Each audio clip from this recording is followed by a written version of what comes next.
Jam thot e martuar që 15 vite Zoti nuk na ka dhuru fëmijë. Burri nuk shkon në mjek dhe shumë gjëra nuk na ecin. Na këshillojmë të raste që besimtari me i besu kaderin e Zotit dhe me di që Allah është i gjithë fuqishëm për çdo sen. Ka mundësi me të falë fëmijë edhe pse i ki 15 vjet martesë e kështu me radhë. Por duhet mi marrë sebepet edhe mjekësore, shkencore dhe ato fetare.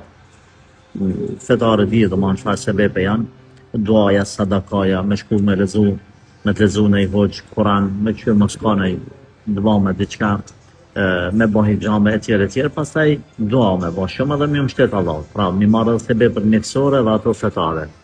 Është ndalume që besimtari, me thonë, s'po i marrë sebepet, duhet me i marrë sebepet.